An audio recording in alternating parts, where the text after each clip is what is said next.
Ladies and gentlemen, imagine the most important person in your life died in your arms when you were only 24 years old. 24.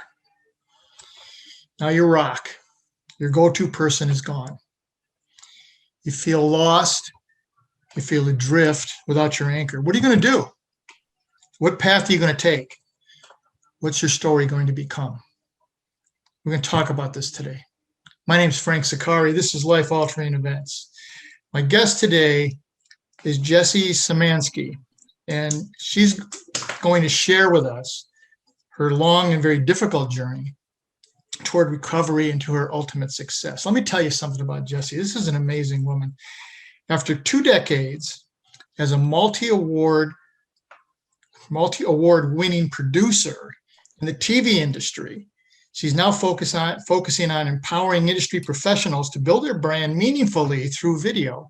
And since this COVID thing started, video has become like God. You have to know how to do this. She's a CEO and the founder of an all-female media company called Modern Muse Media. And Jesse's going to explain that a great deal as we go down through this conversation with her. Now, her company is also a vehicle that creates opportunities for women in a highly male-dominated industry. So, Jesse, welcome to Life Altering Events. Thank you. Thank you so much, Frank. What a beautiful introduction. I read your stuff and read some of your background, and I'm going, wow. I mean, this is amazing. Now, you're up in Canada, correct? Correct. Yes, Edmonton, Alberta, Canada. I mean, in Alberta, what a beautiful place. It's starting to get warm now. Indeed. Thank goodness. It's been a tough year. Jesse, give us an overview of what life was prior to 2003. What were you doing up to that point? Well, I grew up on an acreage just outside of the city my entire life.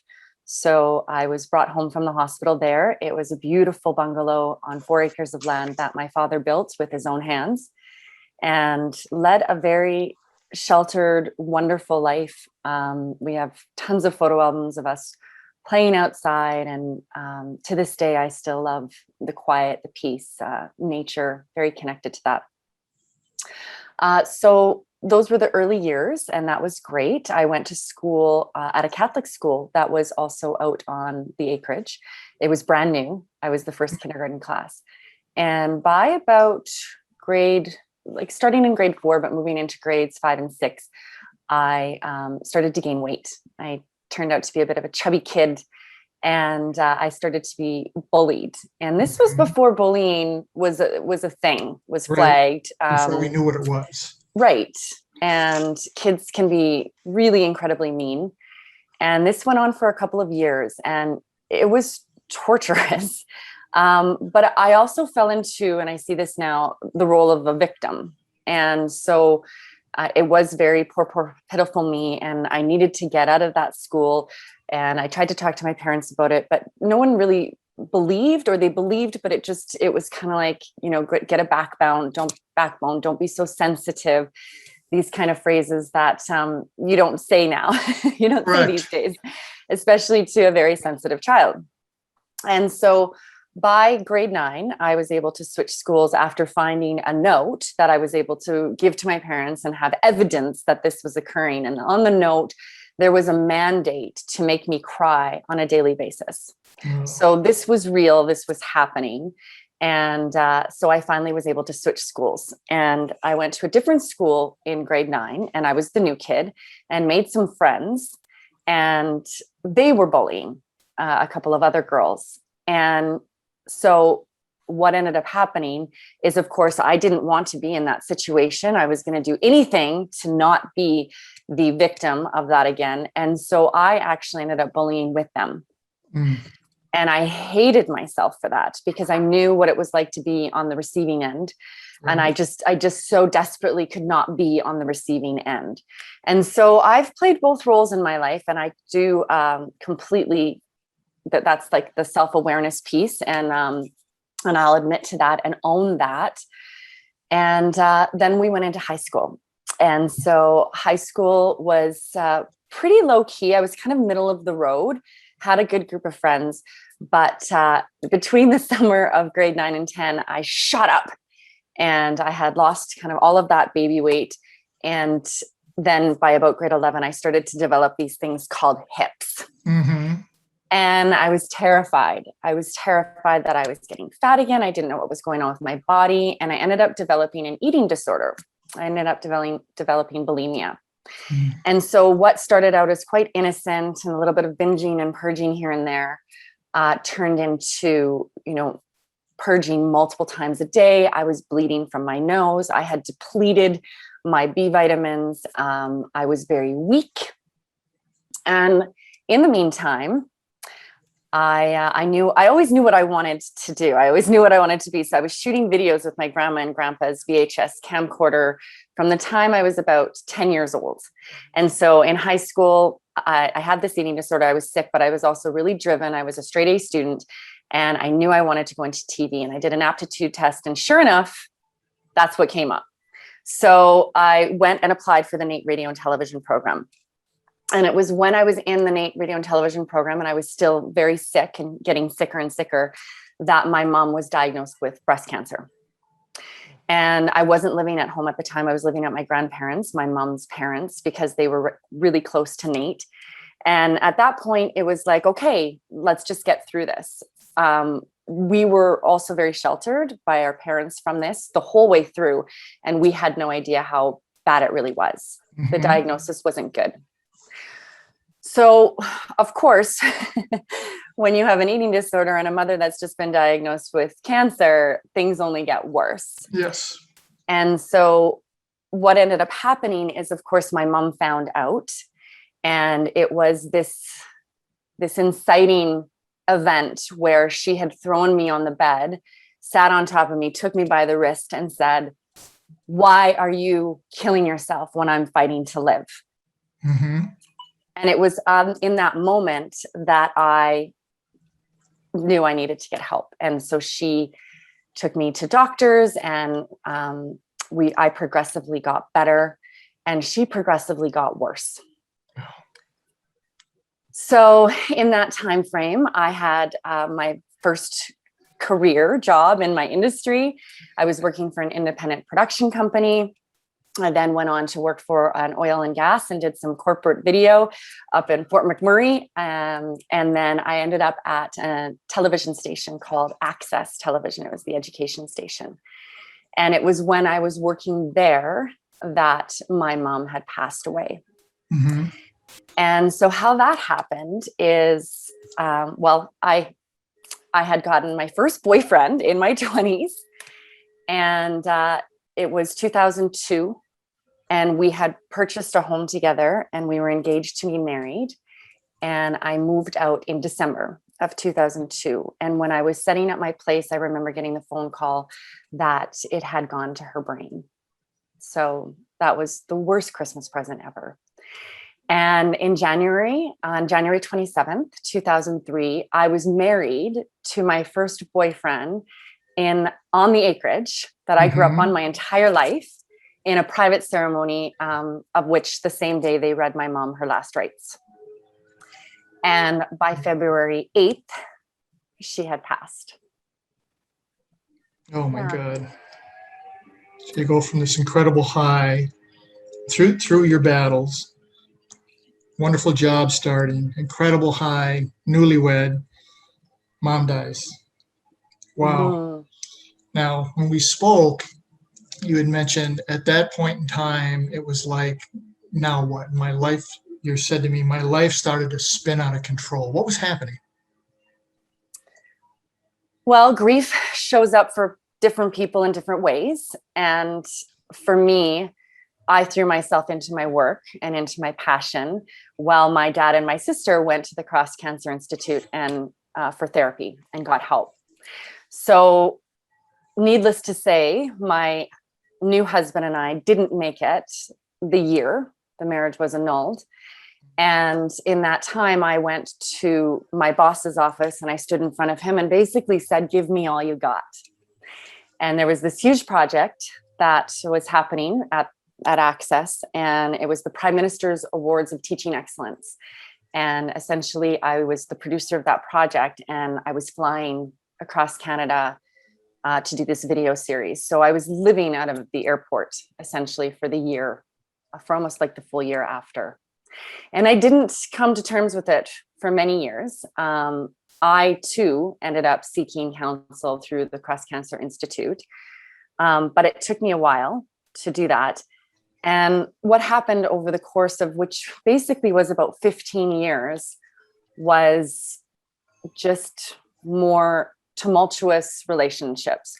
So my career, my professional life took off in monumental ways, but my personal relationships had always suffered. And, you know, it was only just a few years ago that I finally immersed in some of the work that I needed to come to peace with her death.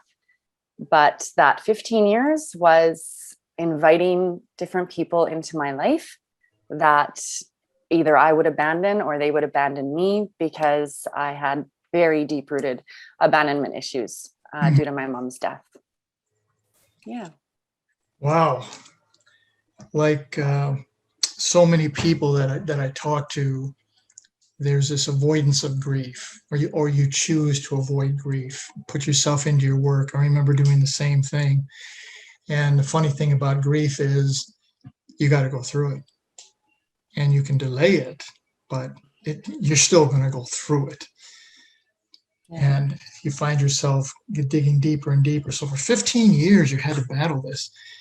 And what's really interesting when we spoke is how you were able to compartmentalize. You got this booming, thriving career, and personal life not so good. And what we've seen and we find out is you can't separate the two. At some point, one's going to impact the other. So you're doing all this work and you're dealing with these personal demons, which did not seem to affect your work. How were you able to compartmentalize that stuff? I don't know. I don't know that I have the answer to that. I just did, right? And so I very much live a life these days of things that I'm drawn to, but I very much come from the driven energy and definitely having that exceptional drive, wearing the cape, head down, get it done. And I'm an overachiever, right? So there was something that was feeding what I needed in my soul through my career, through the accolades and through all of the projects and the awards and the credits, which was affirmation. And that affirmation was like, I'm good at something, I'm great at something, and this is how I'm contributing to the world. And so it was actually quite easy to just immerse in that. And it was also very exciting. So to build on, the multi-award-winning producer, essentially what happened is I went on from Access and Chum, which was a large media organization, had purchased us. And so we had merged with City TV. And at that time, I was producing a half-hour television series called Speaker's Corner, Alberta. And they had started up an entertainment show. And so again, I walked into my boss's office, and it was a dream of mine to be an entertainment reporter. It was something that was on the bucket list. And I said, can I do this? It was out of Calgary, which is 3 hours south of us. But can I be the Edmonton entertainment reporter? Can I do this? And he said, as long as you keep the other show up and going, you can do this. So basically, yes, you can, but we're paying you for one job and you're going to do two. You're going to do two. Yeah, that's typical corporate. Of course you can do this. And it was awesome. It was a wild ride. And that was for 2 years. So I got to interview, all of the incredible bands. I got to go to all of the theater productions in town, all of the festivals, and have media passes. And it was fantastic. But I also found it to be quite mundane. So it wasn't, after 2 years, challenging enough for me. Essentially you do the research on the artist or the show or whatever it is, and then you create your questions and you go with the cameraman and you go out and you shoot the story and bring it back to the editor and you package it up. And so it was kind of rinse, repeat. And I was definitely ready for something new. And the world was ready for me to be doing something new, because we went through a huge round of layoffs over and over. So this is when the media industry was just in dire straits and everything was shifting and changing. And there was an opportunity that came to me to work back in the independent side for a film and television company that was doing some pretty interesting projects. One of them was a 13-part series on going green when this was just emerging, right? So, and I have a bit of a hippie spirit, and I love the environment, and I just loved that subject matter. And I thought, you know what, I'm going to jump ship before I get laid off and before the market gets completely saturated with all of these people that are being laid off. And so I jumped, which was a huge risk because this production company was kind of resurfacing and just growing. And I worked for a big media conglomerate with benefits and, all of that with security, but not so much security because things were really rocking. So I jumped ship and I ended up working with this film and television company. And I ended up producing and directing that 13-part series called My Greenhouse. And in that time, they were developing another television series called Mixed Blessings, which was a half-hour sitcom. And then what ended up landing on our desk was a pilot for a 1-hour television drama. Mm-hmm. And these things don't get done in Edmonton. Like, this is a Vancouver, Toronto, LA, New York thing, right? Correct. And so in this time, I was remarried when I was entertainment reporting. I was remarried. And when we went to go shoot the pilot, from May 4th to 9th in 2009, I found out I was pregnant. And I was so sick. I'll never forget. I was so sick. And we were shooting this amazing 1-hour dramatic series, this pilot. This was a really big deal. Right. And so the pilot went out and baby grew in my tummy. And by the fall of 2009, the pilot had aired and it was a huge hit. It was a sensation. And by December, I had my little girl, Solstice, December 21st, Naomi. And we had found out that season 1 had been greenlit. And I just get chills. I still get goosebumps to this day. Like, this is a really big deal, especially in Canada. Yeah. Especially in Edmonton. And especially for a female producer. So I needed to make a decision. At that point, I was employed by the company. And so I did have the 1 year of mat leave, but we were going to camera in the spring. And I made the decision that I was going to be a producer on the show, knowing that this opportunity could be lost. They could bring somebody in from Vancouver or whatever that looks like. And I needed to jump on this, right? I wanted to be a part of it. So I did. I strapped my 5-month-old to my back. Hired my aunt, my mom's sister, as my nanny, brought her exerciser into my trailer on set, and I produced a 1-hour dramatic television series for 5 seasons. Wow. A television series that would be nominated for the Canadian Screen Awards for Best Drama, which is our Emmy. Mm-hmm. And in that time, that's when the career really took off. So we were walking red carpets and rubbing elbows with some stars. Nice. I was having gowns designed for me and being picked up in limos. And in that time, my second marriage dissolved. Oh my goodness. Yeah. It's funny, you're still on that path. The career is booming and the personal life is stumbling and staggering. I talk to so many very successful people, and that's on the professional side, and that seems to be a pattern that evolves. I also talk with an awful lot of moms that bring in their child to work with them. One of my closest friends, a young woman, is a head coach, volleyball coach at Arizona State University. And she has a baby. And for a while, she had the baby strapped on her and she's out coaching her team. So the commitment for family was there. It's just the personal life and hers and yours and mine just all didn't work out. So you're having this phenomenal run, right? And then you leave to start your own entity. Why did you leave that? Because my personal life was still a disaster. So what ended up happening is I ended up getting into a relationship with the executive producer, my boss, who, of course, we had been colleagues and had a deep friendship, great working relationship for many years. And we actually blended a family. Like, we lived together, we were together for many years. And for reasons that I cannot discuss, that went sideways. And we were about to shoot the 5th and final season of Blackstone, and I had moved out to get my own place. I'm actually still living in something that we call my safe haven. And by May, so that was in January, and by May, I had left the show. And we were in production. And that was a very crazy time, because when one's career is your complete identity and you no longer have that career, then you no longer have your identity. And so I ended up going and working for a real estate company. It was actually my realtor who I had done quite a few different transactions with. And he was always joking around, if you ever need a job, we need somebody like you internally. Really funny story. I actually have a meeting with him today. I was working with them, and I was doing their marketing and doing their video production and a total rebrand. And I was just so miserable.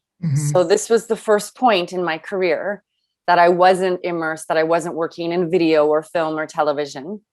I was doing some of those things, but I wasn't in the industry of my love, of my passion. Correct. And I felt it. So I try to describe it in a very visual way, because I am a very visual person, in that when you're on the right path, what I feel and what I see energetically is that you're walking down the path, and the path continues to get wider, and the trees are kind of expanding out, and the sun is blazing brighter, and you can feel that. When you're not, you feel like the path is dark and it's getting narrower and narrower, and the trees are kind of falling down in front of you. And if we're paying attention, it's very evident which path we're on. And I knew that I was extremely unhappy and that something needed to change. And it was through friendship and mentorship that change occurred. And it's funny, because this was another cliff jump that I often talk about.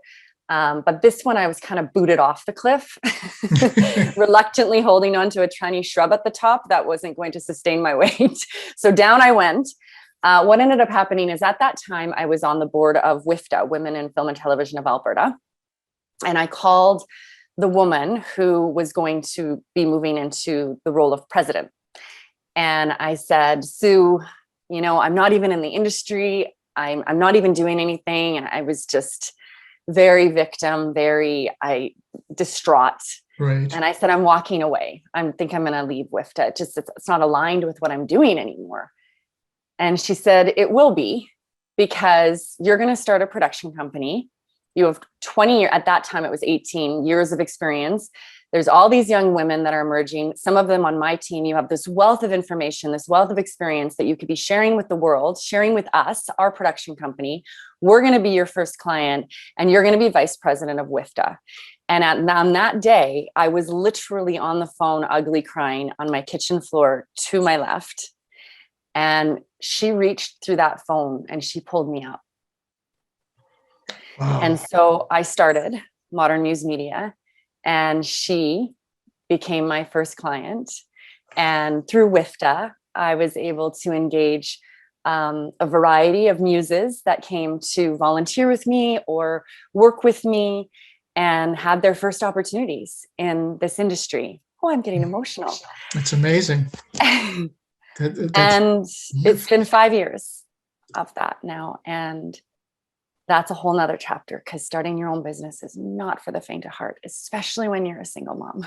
Yeah, it's not. That story with the woman from WIFTA is incredible. I talked to so many people, Jesse, and the thing was coming across is there are no random acts. Everything happens for a purpose. So that phone call was not random.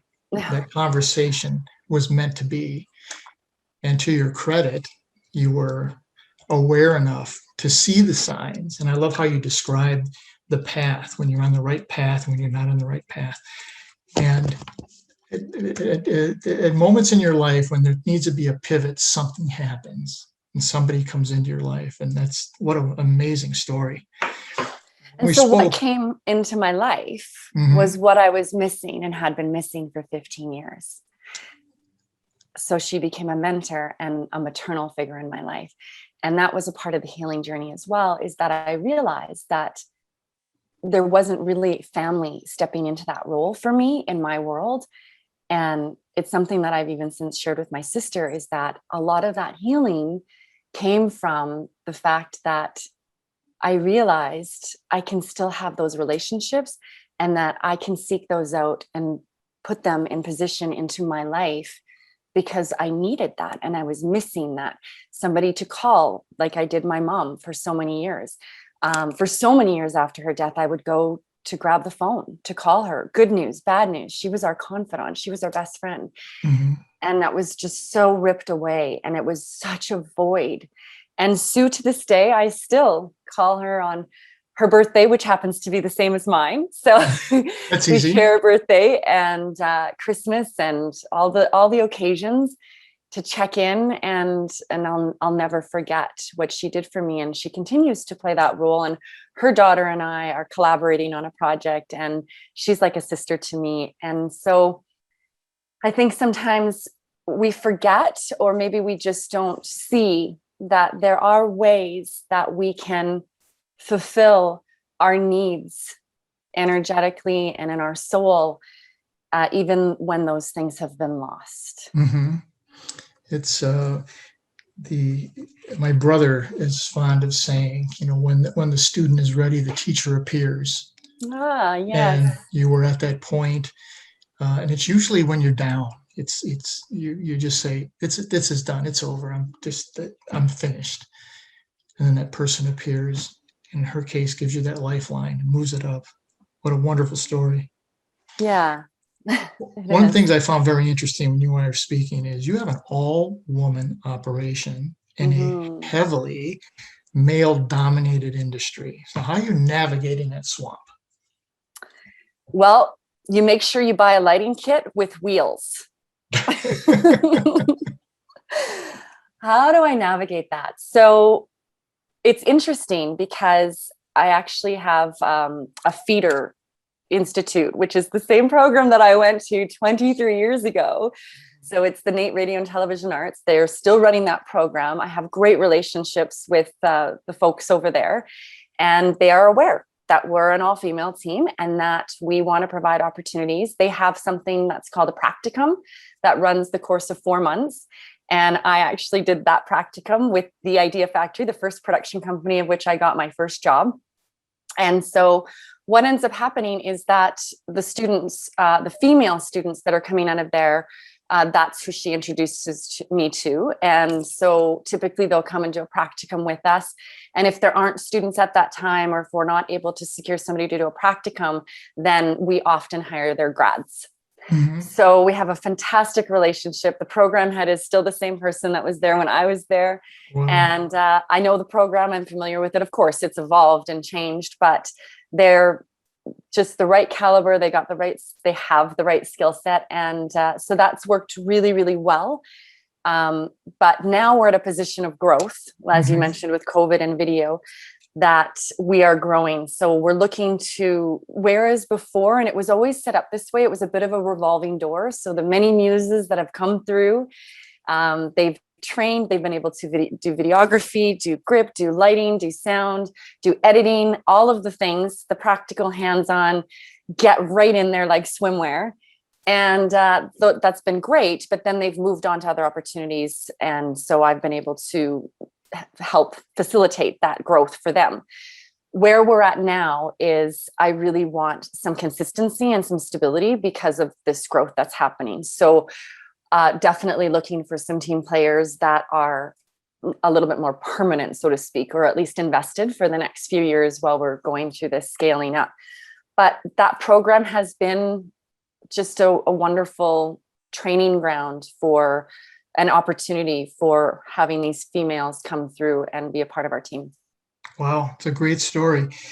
So it was really interesting when you told me that, because I always said, how's COVID affected you? And you said, oh, it's booming. Things are booming.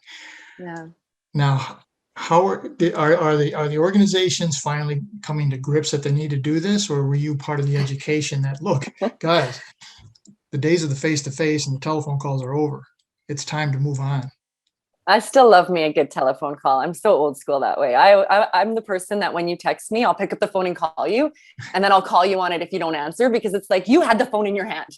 Right. Anyway, yes. So what happened is COVID hit March 2020, and I was at the time standing on a skyscraper going, everybody needs video. I keep getting it.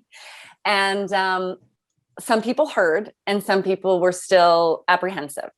And so what ended up happening is it was more of a trickle that really occurred, because there were a lot of people that were hanging on to the old ways. And of course, it can be daunting. It can be overwhelming. It's technical, Yes. how to get comfortable on camera. You got to get vulnerable, all of those things, right?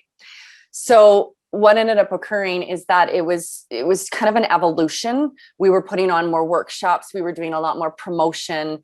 We teach people how to do videos. So just for the folks who are listening and watching, that's what makes this unique. We're not just a video production company. We're a video production training company as well. Mm-hmm. So throughout the rest of the year, it was just a bit more and definitely people jumping on the wagon, and those were like, saw it very clearly, this is where they needed to be. New Year's came, December 31st, midnight.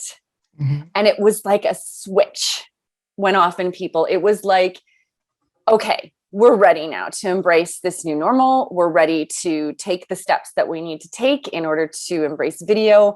We see clearly that we're not going back to the old ways. Through video conferencing, there's just too many pluses. There's efficiency, there's time, there's saving on gas and fuel for the environment. I mean, there's reach. We've become more global.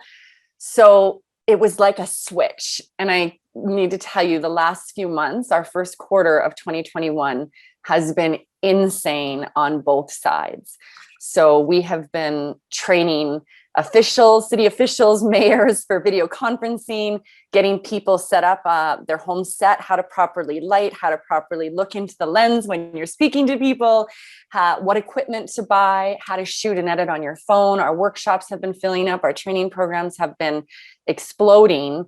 And then also on the video production side, the online courses, the online award ceremonies, the about storytelling branding videos. So we've just been having project after project, and it's been pretty insane. It's been wonderful. We're super grateful, and we're trying to keep up. Absolutely. What a great story. Biggest challenge, you go into this to high-level executives who are used to having things their way, they're in control. Now they're not in control. What's the biggest challenge in getting them comfortable with video? The number one question that I get asked is, how do I get more comfortable on camera? Exactly. And I speak on, well, it was on stages. Now it's on Zoom platforms. Very often we do all different kinds of seminars and leveling up. And this is the most common asked question. And people sometimes cringe or they laugh when I give the answer, because unfortunately I don't have a video magic wand. Right. And the only way is to practice. Ooh, I know, right? That sucks, but it's true. And so even for me, I was doing a tremendous amount of speaking. I'm used to being on camera. I've been a reporter. I've done a lot of on-camera hosting, emceeing, speaking on stages. Mm-hmm. And then this happened. And so it was a huge adjustment. What do you mean I'm not looking at myself in the rectangle? I'm looking at the lens. Yes. What do you mean that everybody's muted? And when I tell a joke, because I'm ridiculously hilarious, that I don't know if everybody's laughing? What do you mean I need to basically present to myself, but not look at myself while I'm presenting to myself? So it was a period of adjustment. And I do say that it is far more difficult than one may think, but with practice, it really, really does come. I do recommend practicing in front of the mirror. And I also love the fact that with video, you have the opportunity for multiple takes.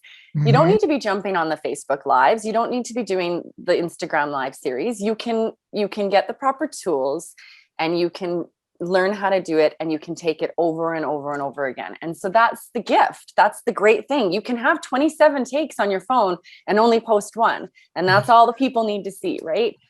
I do know too that with the right tools and a bit of coaching, that you gain confidence. So Mhm. when you're lit well, when you sound great, when you do have the coaching on how to speak to the camera directly, and that you're not looking at yourself when you're in a selfie mode, you have to look at the top of the phone where the camera is, and they have that, some of that nurturing, then it does become a bit easier because there's the confidence, right? Exactly.